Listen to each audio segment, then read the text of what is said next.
Hey guys, back at it. This is day 166 in my 1 year daily diary challenge. This challenge was prompted after I completed a 100-day challenge, and that challenge was prompted in a meditation session.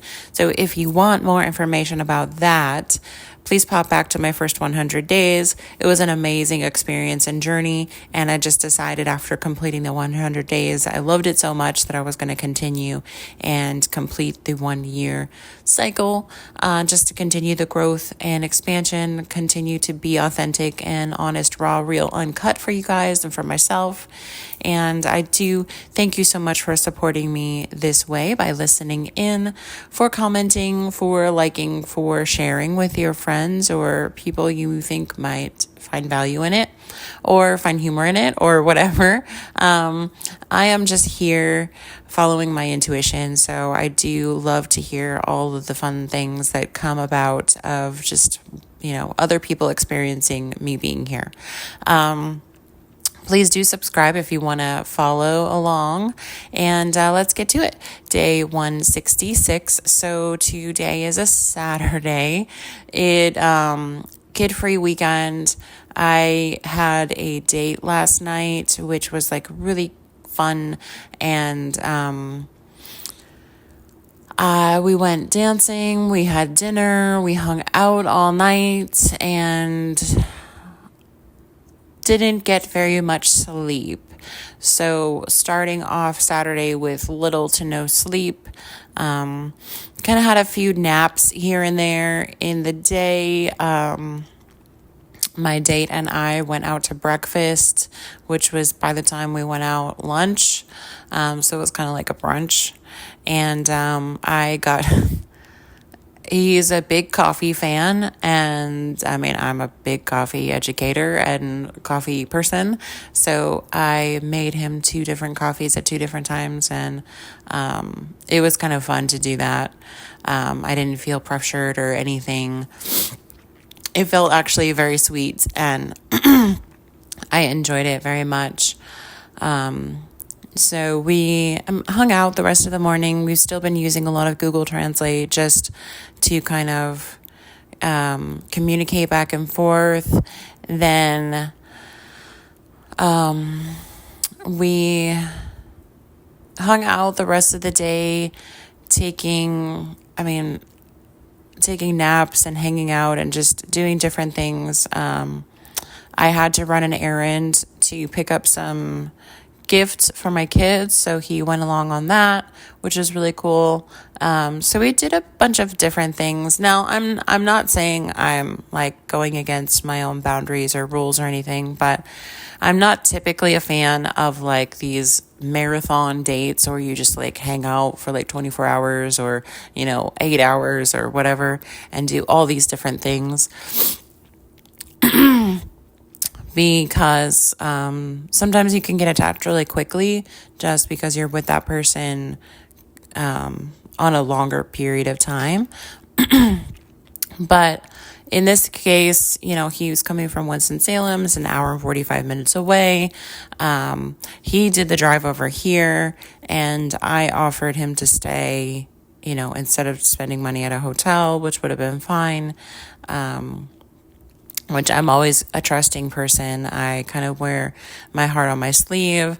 I give people the benefit of the doubt more times than not. And that's just who I am. So I feel like my intuition is very good at judging people for the most part.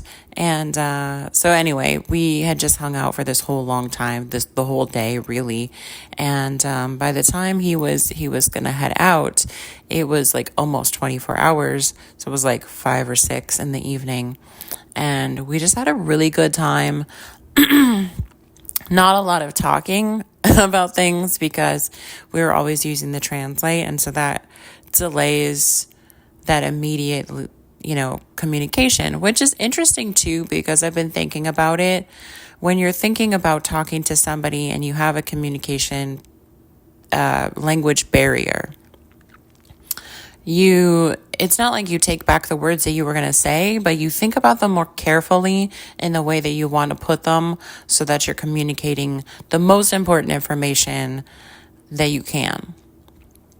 And we talked about family. We talked about, we found out kind of that we have like the favorite movie. Tim Burton is our favorite. He reads a lot of poetry, and he does like acting and theater, and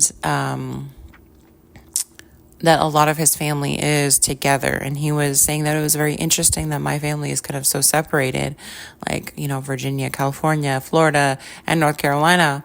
And that for him, family is typically all together. So, we talked about a lot of things. It was a great time. I really enjoyed it. Definitely talked about hanging out in the future and staying up with communication, because obviously I have the kids all the time. So it's a little harder since he's not close and can just pop in. We will definitely have to make that, special time when the kids aren't here, because I'm not one to introduce my kids to any partner, any person, unless they're super serious and we're moving in a serious direction.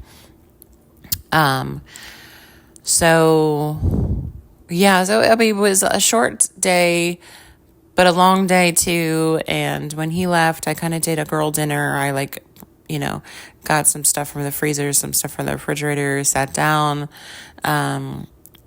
I started watching some like Christmas movies on Netflix, and I was just so tired that I literally passed out on the sofa, and I woke up and it was like 11:30, and I totally missed the time to call my kids too. And then I just went up to bed. So it was a long day, short day, full of fun things, full of exciting things, full of different things. I know that I had said in the previous day's post that I am trying to follow what I'm supposed to be doing on this timeline, on this life path.